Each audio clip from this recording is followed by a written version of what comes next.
is there more to the picture of AOC at the Met Gala than the tax the rich slogan on her dress?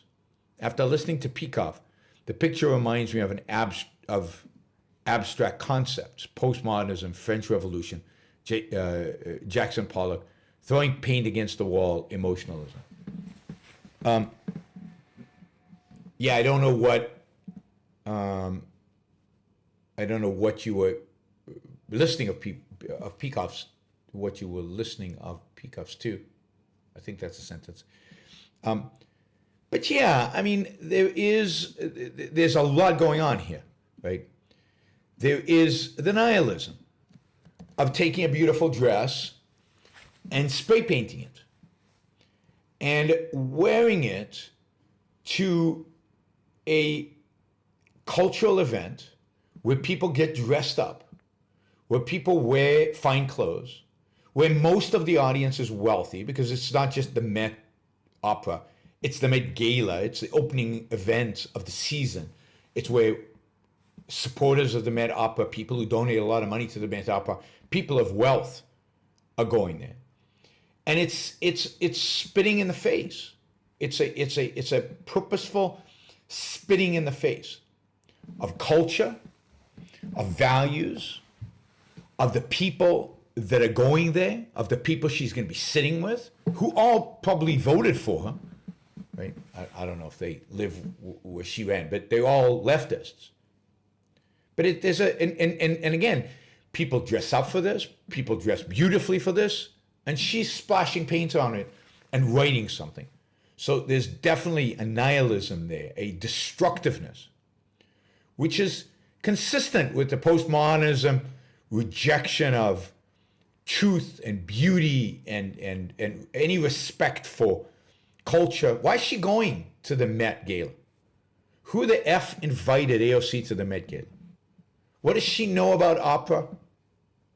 She obviously doesn't care about it. She's spitting in its face.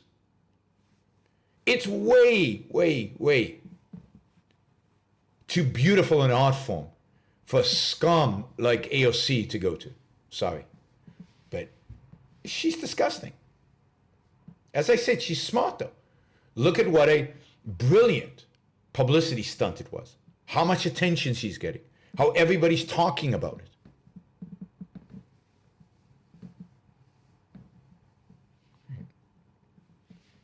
Yeah, Adam says it's like the streaker at the Academy Awards that Peikoff talks about. Yes, but there's a sense in which,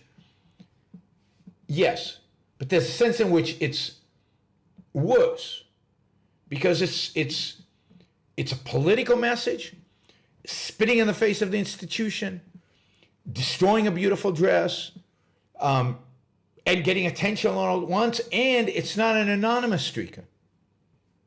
It's a congresswoman, for God's sake. Somebody who's supposed to be part of our governing body.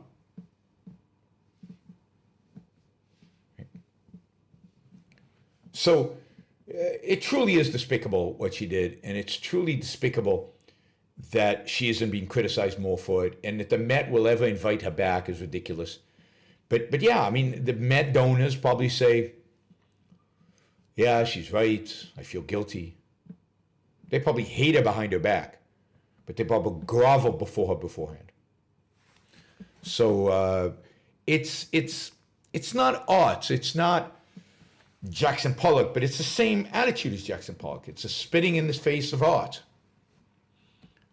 It's postmodernism, the lack of reality, truth, objectivity. It's the French Revolution because it's that kind of nihilism. Yes, I think all those are there. And at the end of the day, yeah, she's feeding off emotionalism. That's why everybody responds to it.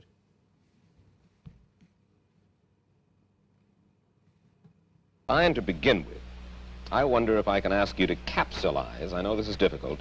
Can I ask you to capsulize your philosophy? What is Randism?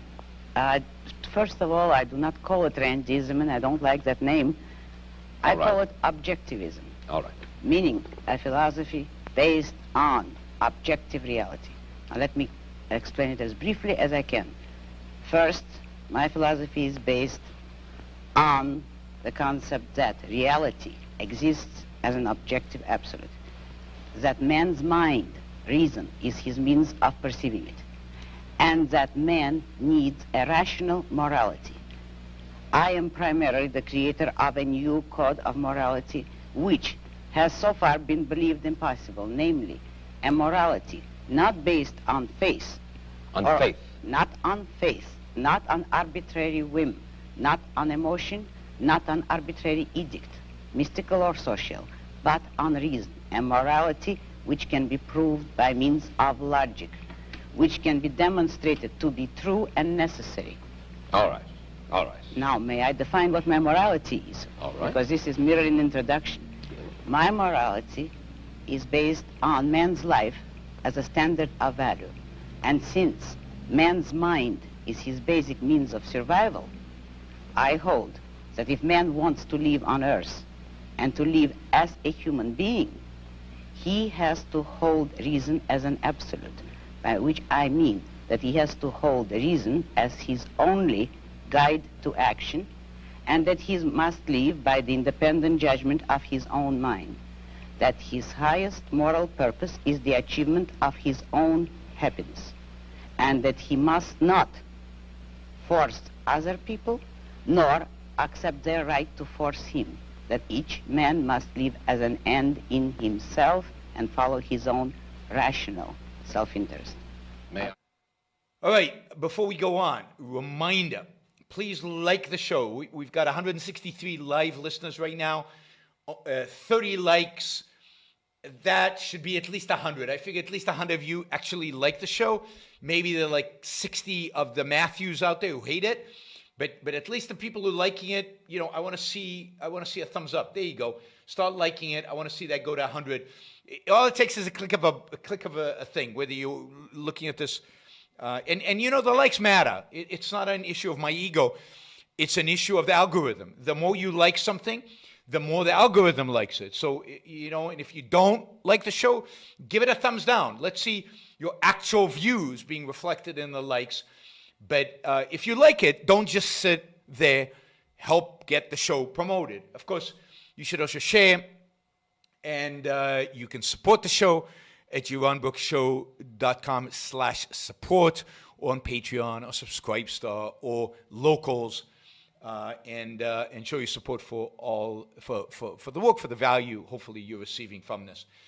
And of course, don't forget, if you're not a subscriber, even if you just come here to troll, or even if you're here like Matthew to defend Marx, then you should subscribe, because that way you'll know when to show up. You'll know what shows are on, when they're on. You'll get notified, right?